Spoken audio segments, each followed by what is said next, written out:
This afternoon we're in Oyarifa at Palace Africa. We're going to meet Prince, the owner, proprietor of this business. It's an interesting brother, very interesting story. Let's check it out.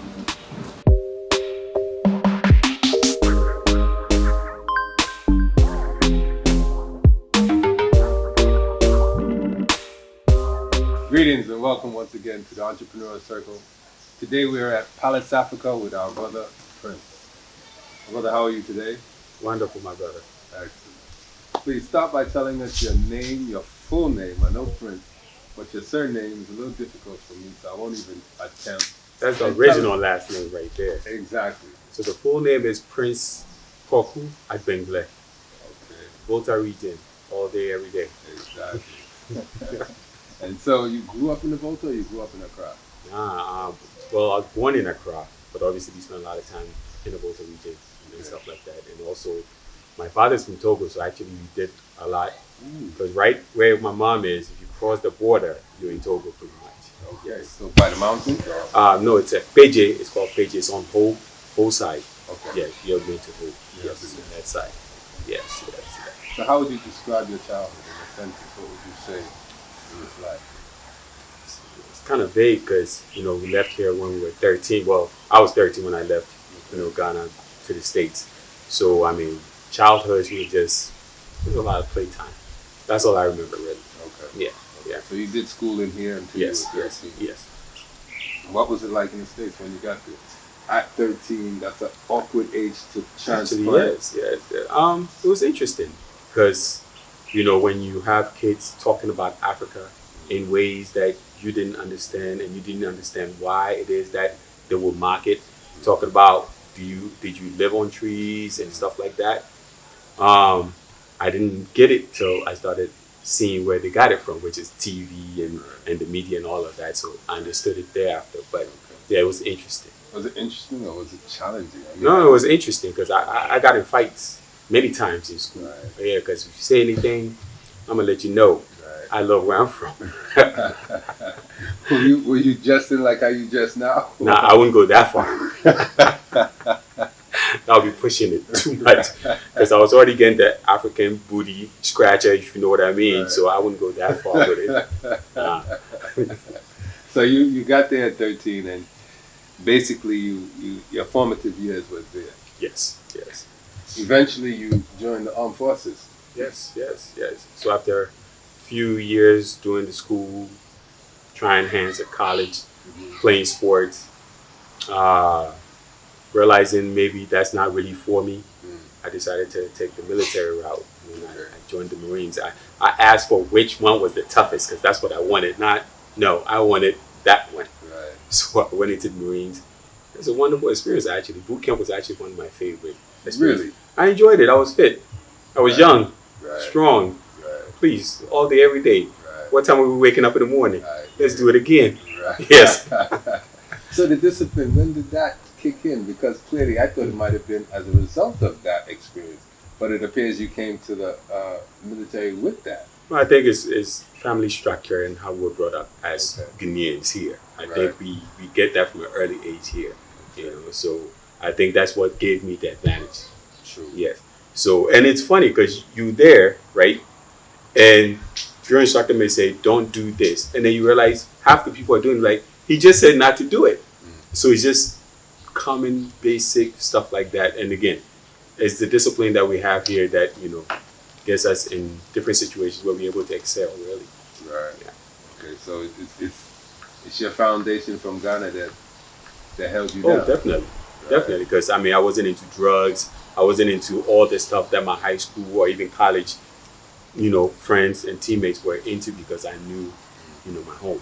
Right. I know where I'm coming from. True. Yeah. So I realized I'll go to parties and people were doing all this. I'm like, nah, I'm good. True. But at a later point, we can change that. Right. So how long were you in the military and then what did you do thereafter? I was in the Marines for 4 years. So after I got out, I realized I wanted to kind of get into the real estate game in the States. Okay. So I got with the Air Force and did the DC Air National Guard for about 3 years.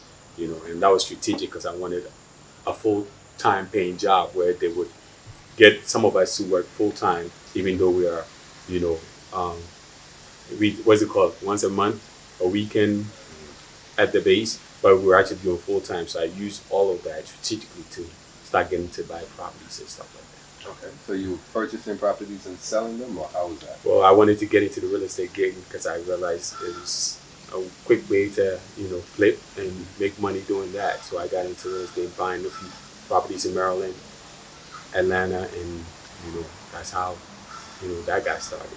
So when did you get into? You were fit, as you said. You still fit as you are. We declined a little bit. Well, I mean, age does that. It does it. Right. When did you start applying that skill as a business? Got you. Moving into personal training, right? Right. So that was actually because of the Marines, right? Because again, the favorite part of the whole military was boot camp, and I enjoyed the training aspect. And I realized I always wanted to take leadership role in the training aspect. Now I got this out, and I was always a guide or a squad leader and all of that. So I was always in leadership, while I was there. So it was real easy for me to, after I finished with that and got into real estate and wanted to supplement, a full time with something that I wanted to do. That was just a no brainer. Okay. Yeah. So got into personal training, doing that, and then again, that would just open new doors. Right. So now you're in the States. About what age are you at this stage? I would say 26, 27. Yeah. Okay. So when did you decide to come back to Ghana? Well, that happened at age 30. Okay. So 3 years later. Right. So again, buying the property in Atlanta, I actually preferred Atlanta more than, Maryland. So I stayed there. I was doing my boot camps. I was doing my personal training. It was wonderful. I had a brand new house. Just wonderful. Living on a golf course. Wonderful. Okay. Oh yeah. So I mean, it was all great till 2007 rolled around when the market started to crash. Right. The world market crashed in 2007. So I realized all the investment I put into the properties, I couldn't sell, and then I was having issues with my renters. So, fast forward, it got to a point where I knew I had to foreclose the properties, but I was holding on, thinking either somebody would rent or I could possibly get a seller to buy. So once that didn't happen, my brother and I decided, it's been a long time since we've been back home. It's been 20-something years. Wow. Oh, yeah. Yeah, so, why don't we take a trip back home? Right. So my brother and I decided, all right, let's do that. Okay. So when we got off the airplane, got into Ghana, I was just like, man, something about it. Something about it just glued me to the vibrations that was here, and that was it. True. That was it. Okay, so that's 2007. That's 2007. We came to just visit for a couple of months. Wow. Yeah, so the whole time I was here, I knew I'm going to return. Okay. So when I got back to the state, it was a one-way ticket. Wonderful. So it wasn't a matter of you dealing with any major challenges in the States that made you decide. It was rather you coming home and being reacquainted with home that ingratiated you to Ghana and said, okay, I'm coming home.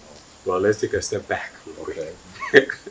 So the whole time I got into the real estate game, I was trying to actually find a way out. Because again, anybody who lived in the States long enough know what that environment feels like. Right. So again, being somebody that naturally wants to be free, I want to do what I want to do. I want to live my way. Right. And being imposed or being told what you can and cannot do, that didn't sit well with me. So I was actually planning on going to Panama. Okay, why Panama? Because I had a client that was training, she was from Panama. So she started telling me there's properties, 50,000, 40,000 that you can buy, cash out. Right. So the game was to, get the real estate, refinance a couple of properties or sell, and then move to Panama. Because I wanted to be close enough to the States. So my exit plan was not initially Ghana. Okay. It was actually somewhere else where it would give me basically what Ghana has given me now. Right. Yeah. So again, coming back home, ancestors said, this is where you belong. True. Wonderful. So now it's 2007, you return. How long is it before you come? As soon as I got back, I had a yard sale. No, no. It was not. It's not a game. And see, the advantage for me is because I was born here. I had family here, Right. so I had my cousin that I grew up with that I connected with when I got here. Okay. So when I got back, I knew I had somebody to stay with to then figure out my game plan and how I was going to execute, my future plans here. Okay. So that was my advantage. Okay. Yes. So you came up on this property. How did you do that? Believe it or not, this is actually family land. Okay. My mom bought this land a long time ago, Okay. and it was actually two, but because we're not here, one has been taken from us. Right. So when I came, I realized that dynamic, and I was like, okay, I'm gonna do something with it. So I started sitting down, starting sketching out my idea. And my mom thought I was crazy, like, that small little land. What is this that you put together on? I'm like, don't worry about it. I got it. What is the size of this land? This one plot is what? It's not even a full 180. It's really, it's weird. It's like 100 in the back, 70 on the side, and then like maybe another 75, 80 at the front. Right. Yeah. Right. And what describe the size of or the property that you have built on? Describe the buildings that you have on the property. There was another motivational factor too. When I touched down, my main motivation was because I have 5 properties in the state that I foreclosed on. I was able to actually sell one. The motivation was, all right, I'm gonna build 5 units to make up for that. So henceforward, 1, 2, 3, 4, 5. Right. So that was my motivation. Okay. So now you are here. How do you carve out your niche? Nobody knows you. You've been gone for 20-something years. How did you reassert yourself into this society, this environment? And I think that aspect of it is very, very unique because when I came, because I was into fitness, I came pretty much looking at what was going on the ground as far as fitness was concerned. So I was doing my homework. I was going to every gym that I knew of around, that I was seeing around. So aviation, and then there was another one, maybe Maximums in Dansuma. And then I went to Pippers, Ringway. And I realized that was the best gym I've seen. I mean, fully equipped, professional and everything. So I was like, I'll work out there. So I started working out there every day. And then I realized, because obviously I'm coming in from the States and personal training for all these years, I had a certain amount of knowledge and experience that those young guys didn't have in the gym. So I took it upon myself to actually help them out while I was there. So every day I'll come in, I'll be working with them, pretty much do this, do that. This is how you do body fat, stretching and workouts and all of that. So after like a month or so, I guess the owner noticed, some dynamics of the gym has changed. And You were basically training her trainers for free, pretty much, right? pretty much. And through your giving of self, your service and your caliber was recognized. The owner, Miss Pippa, That's right. came to you and offered you a job. That's right. So it's so funny because she actually wanted me to work for her while I was on vacation. So I told her, yeah, I would. So I was helping her with a lot of stuff while I was there. And she offered me a certain amount to pay me while I was helping out. And so when I was done with that and she was ready to pay me, I told her I didn't do it for the money. I did it because I really wanted to. Again, we all have to exercise prosperity in everything that we do. And I think that's what gave me the greatest advantage of me coming back, be able to have a good footing. So she wanted to offer me a job. So I told her to, email me a contract. I'll review it. If it makes sense, I would come. I already knew I was going to come. I just wanted to see what I was going to say. And it was beautiful. Wonderful, beautiful, wonderful. So that made your transition a lot easier. You had employment in place. That's right. And then in addition to that, you did personal training on the side. Yes. Well, yes. So once I was doing the management with her, I put in different things. I structured in different things with my position to make sure I was still, getting extra. So if I'm doing boot camps outside of my management, so I was very savvy with how I approach things. Right. As far as making agreements, negotiations, and making it work for both sides. Right. So I wasn't just a manager. Yes, I'm doing other stuff as well. Right. Yeah. And I take it that that relationship was a healthy relationship, and It was. it parted in good ways. It parted, I would say, not so much in a good way because um, she meant well, and she did a lot for a lot of young people that actually worked for her. It's just my my idea of empowering our people was not. I didn't see that, Okay. and so that was really the risk for me personally. Okay. But not to take anything away from her, what she's been able to do Right. for a lot of young people and giving people employment, giving Right. people opportunities. But I came back home, and part of my motivation was to also see our young people here do so much more for themselves. True. True. I mean, I've noticed that with the different projects you do with the youth in the area. That's obviously a passion that you have. Definitely. That is Definitely. your own. Okay. So during the time that you were with her, how long were you with her? Well, it was supposed to be for 3, but I did 1. 3 years. You did 1 year. Yeah, based on what I just said. Right. You know, so Right. I wanted to kind of get on my own and start actually doing what I wanted to do. So I started recruiting a lot of young guys who wanted to be personal trainers that had an interest, genuine interest, and I was training them. Okay. So I started a team of trainers that I get clients, I give it to them. So I taught them how to use this profession Mhm. to self-sustain themselves. Yeah. Right. Right. So did you previous or prior to uh, coming to Ghana, well, you trained in the States, but did you see that as something that would possibly be viable in Ghana? I mean, I'm asking this because, like how you said, when you got to the States, people have these notions about Africa in general. Now, you've been there for 20 years. You probably adopt some of these notions. That's right. You probably doubt the earning capacity and wonder whether or not you can actually earn a decent living here doing what you do. Did you have confidence? Were you certain that that would happen? And No, I believed in myself with everything that I do. I 100% believe in what I'm doing. So I don't care where I am. I have that mentality where Billy Blanks, Sean T, I don't care what you're doing, how big you think you are. To me, I'm the best at what I do. right. So I came in with that attitude too. So no matter who's doing what. So when I came into personal training, after I understood how everything worked, I made sure my price was matching the value that I felt I was worth. So you're either paying for my services or you're not. Exactly. Exactly. Okay, so how long did it take for you? Because you had a plan here, and you started building basically as soon as you got back. How did that work? Well, I had no money when I got back. I was Right. able to sell one property, and I think it was like $6,000 or something. And back then the rate was 1-to-1, so that didn't get me far. It got me enough to do the foundation, Right. but everything else was putting in work here. Just grinding. I mean, finding ways to just make it happen.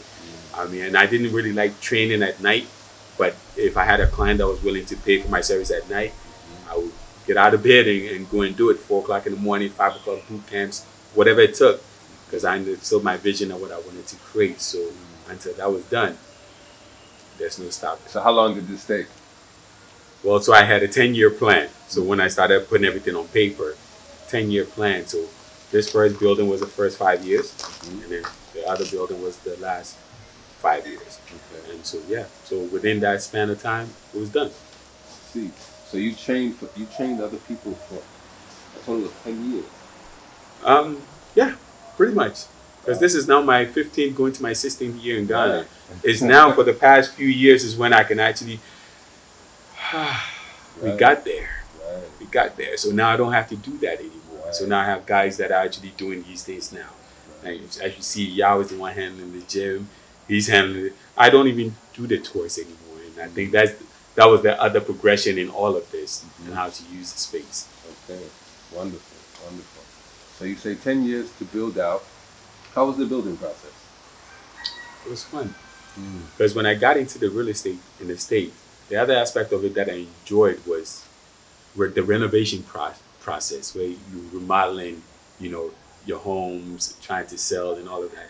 I enjoyed that. And I realized I had this thing for buildings, especially old architectural buildings. Okay. So I'm always on Georgia Ave in DC looking at those row homes. It was just beautiful. So I mean, I enjoyed the process. Okay. Yeah.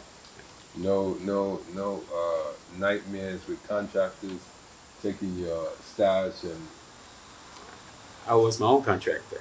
right. Yeah, because I mean, again, I had a little bit of experience doing it in the States, remodeling my own homes that I was buying, and coming here, we had people who are already in the field. We had the masons, the carpenters. Everybody's already there, so it's them understanding what you want to do and you making sure you're around enough to make sure it's what you want. Right. Yes, yes. So besides people taking this and that, Those are minor. that's right. Nah, everything else was Perfect. So the business starts thereabouts. If you got here 207, 208. So about 2017 is when you 20 unofficially opened. 2015. 2015, rather, okay. And a little earlier, but when I opened, it opened in a way that I wanted to test the market because I was one of the first people actually building in this area, so there was no electricity. So I had to figure out ways to make it work. So when we started, this actually started out to be my 2-bedroom apartment, Okay. and then I converted it into a gym. And so I had some of my trainers actually use this place for personal training, and so they can work on their craft. So it took a while before we actually got to the space where we wanted to actually, open officially. Okay. Yeah. So in 2015 is when I realized maybe I should tap into the niche of African Americans and diasporans that actually want to come to experience Ghana. Right.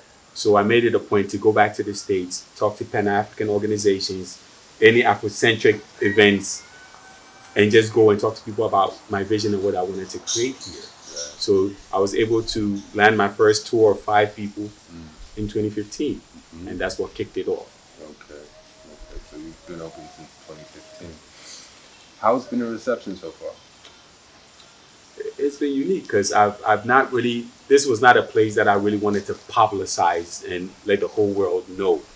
I kind of want to have that Harriet Tubman movement where it was underground. Right. If you really want to come and experience authentic Ghana, then Palace Africa is for you. Sure. The environment, everything it's about us, who we are, and how we're supposed to live and be. So anybody that really wanted that kind of vibration, this was the place for them. Okay. Yeah. So after that, it just became word of mouth. But yes, I would have my presence on Facebook and all the other social media, but it was really the word of mouth of what I was doing and the experience people were getting that was getting out and bringing other people in. Wonderful. What would you say has been your greatest challenge so far?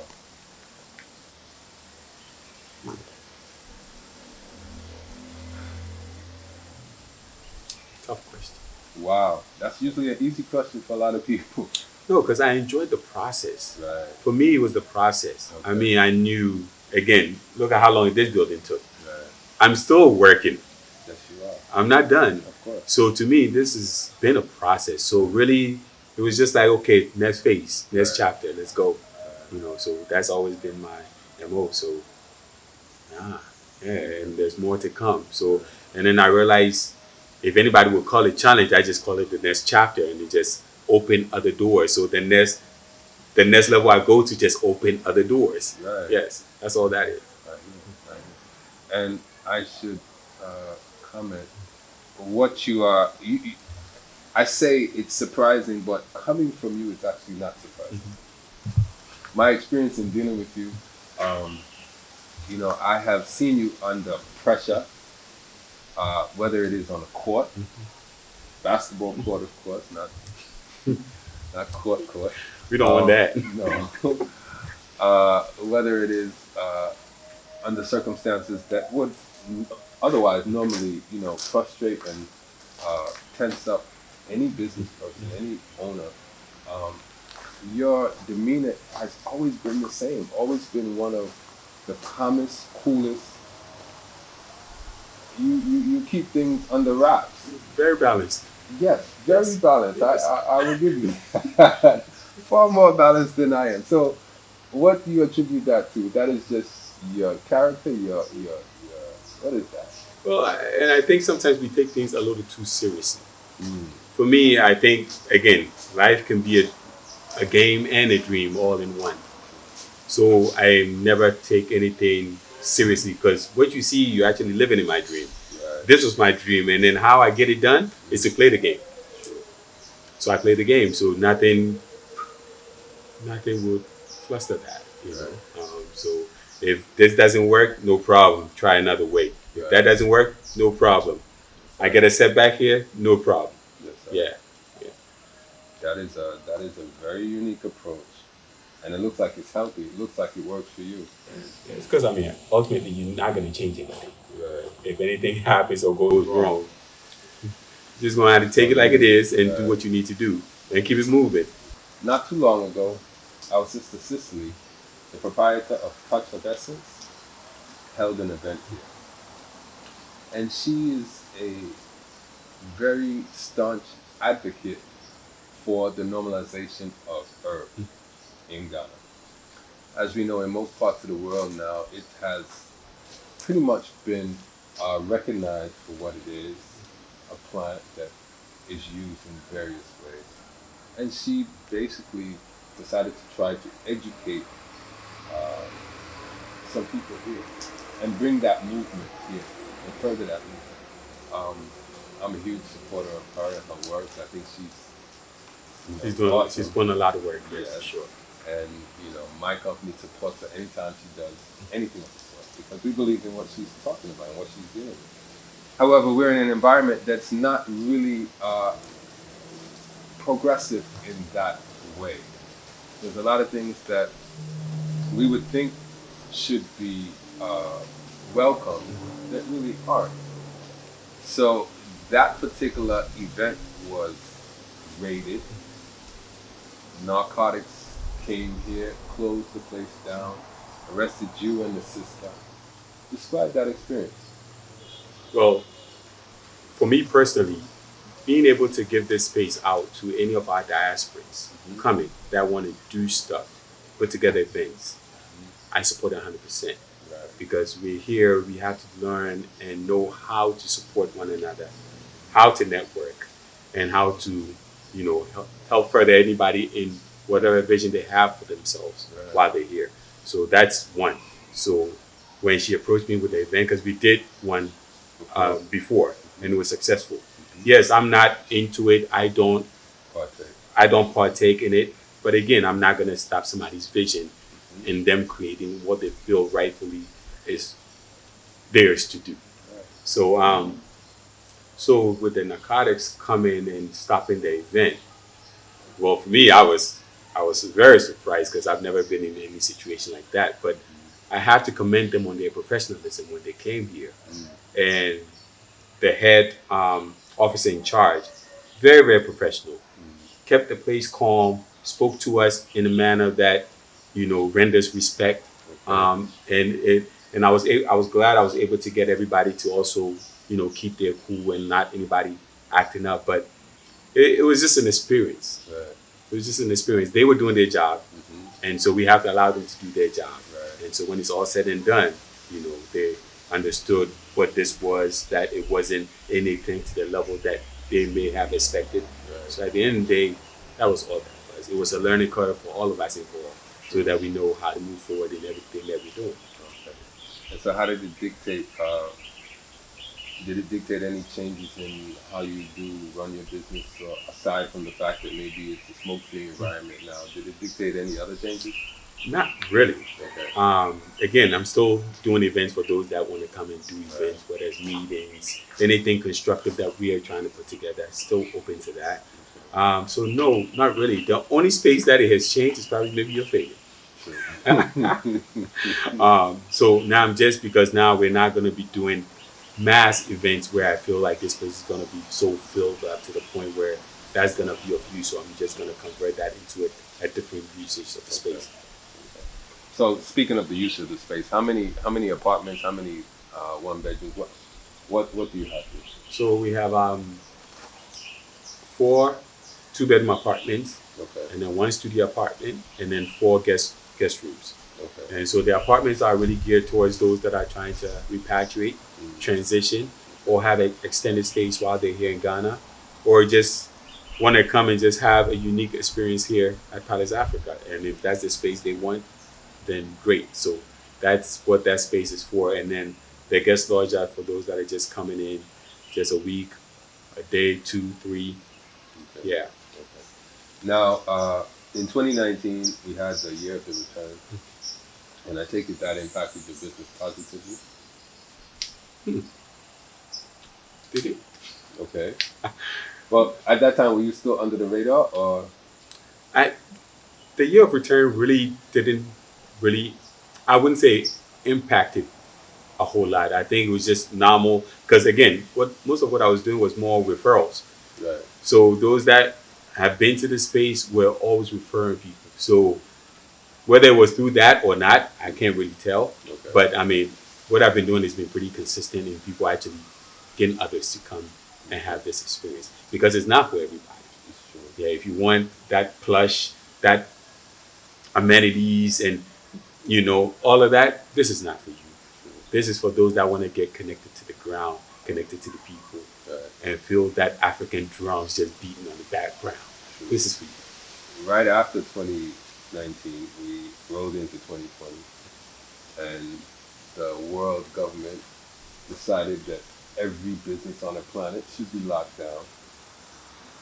Given that your business is sustained by people traveling in, and obviously there were no travel at the time, how did you manage? Well, again, we've made a name for ourselves in the community. So there's always people coming in wanting to be here and stay here. So yes, it affected the numbers aspect because now obviously people that were traveling in and out, that was subdued a little bit. But outside of that, it was still, it was still functioning. Right. Yeah, so it really didn't stop a whole lot. Okay. It's just the numbers went down. Right. Yeah. We completed the first 10-year plan. The buildings are up. The structure is there. Infrastructure is there. What do you see for the next 10 years? Well, I have to say, with Go Black to Africa coming in and doing a story on Palace Africa, has pushed us out there. Okay. And so the numbers and the interest of those that actually want to come has increased. Okay. So I think the future now for Palace Africa is just, again, focus on just providing the authentic nature of what we do to the people that come to Palace Africa. And I think that's all there is to it now, is just make sure we stay true to who we are, keep doing what we're doing, and that's it. So that's the future for us. Okay. Okay. Now, I know for the longest time that you were operating kind of under the radar, and like you mentioned, Go Black came and they pushed you out. That's a conscious effort on your part to actually be put out, because I remember putting your name on Google Maps. That's right. And you said, no, no, no, no, no. So I know that, this is a conscious way forward. I'm asking you, are you looking to market more? Are you planning to increase your numbers to a point? Are you have some goals, some numbers in mind, or are you just going to let the process organically take place? I like that. Okay. Again, we're not going to change anything that we're doing. We staying true to ourselves and just allow it to happen organically. And again, from you trying to put me on Google Maps, because I was Harriet Tubman. Right. I wanted to stay underground for those that wanted to, go down that tunnel. Right. But everything has happened organically. I haven't forced anything. So people are actually being the one to kind of spearhead the direction of Palace Africa, not me. True. Not me at all. So I allow whatever it is that is doing what it is, continue to do what it does. Because, again, I truly, in my heart, feel anybody that actually comes to Palace Africa, their ancestors and my ancestors have agreed that they should be in this space, because this is a space that embodies positivity, love. That's just what it is. You know, so if you're of anything outside of that, yeah, you might not even come. Sure. Yeah. I hear that. I hear that. Are there any other businesses that you have in your scope that you might venture into? Now it's more about thinking about family. Mm. Yeah, family now. Um, but not business per se, because I feel like we have to be careful in the directions that we take. When is enough enough? Mm. You know, when are you satisfied with what you've been able to do? Right. When are you going to be fulfilled with what you've been able to accomplish? Right. And I think we all have to come to terms where we analyze that and have that conversation with ourselves. And for me, again, my whole journey seems like it's just been ordained, or it's just been already laid out. So everything that I've done so far, man, I'm satisfied with it. And so if I can see my employees or people who are working with me level up, Right. and they're able to take care of their families, they're able to, you know, buy land and buy a car. Right. And I know maybe if it wasn't for this, maybe that would not be the case. Right. So I take that part of it seriously. So those that come around me that are working with me, I want them to be as good as I am. True. True. Now, tell us about the projects that you have with the children and the youth in the area. Well, again, it's just understanding, you know, dynamics of what we're dealing with. The education system is what it is. So unless some of us are coming in to let them know that they need to have a different school of thought, their trajectory is not gonna be positive. Because again, slavery may have started 500 years ago, but slavery still exists. Exactly. And so we have to understand that dilemma of what we're dealing with across Africans in the diaspora and Africans on the continent. Yeah. It's that simple. Yes, sir. Yes, sir. My brother, very interesting and very impressive. I think if I'm impressed by anything more than the rest, it is your acknowledgement of recognizing when enough is enough. As a business person and as a man in this world, often pressured by the expectations of the world, you know, I'm less likely to rest or stop. And I realize at the stage and the age that I am, that if I don't rest and stop, I will be doing this into the grave. Pretty much, and people do it. Exactly. And not getting anything really for it as a result. Because there is a point where you have to satisfy with what you've been able to accomplish and enjoy it. And enjoy that life with the family that you have. And, yeah, so I appreciate that lesson. Yes, and we appreciate what you brought to our community, the example that you set. You are a pillar in our community, not just in our community as, you know, the diasporans that have returned home, but my brother, the way you play ball. Now, for those that don't know, Prince is an excellent ball player, and what makes him excellent is not just his skill. His skill is ridiculous. Right now, his 3-pointer is We're working on a 3-point now. It's dangerous. But really, what makes you exceptional is your leadership skills. Is your you know, you're a coach by nature. You encourage everyone on the court. Every shot was a good shot. It was a good shot. Whether it's a bad shot or a good shot, it's a good shot. And we appreciate that. We Much love, much love.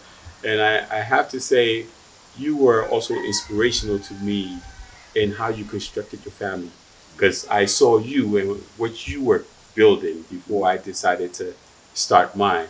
And I want to thank you for also showing me the possibilities of what I knew I wanted for my family as well. And seeing an example made it easy for me to put mine together. Yes, sir. I appreciate you, my brother. My brother.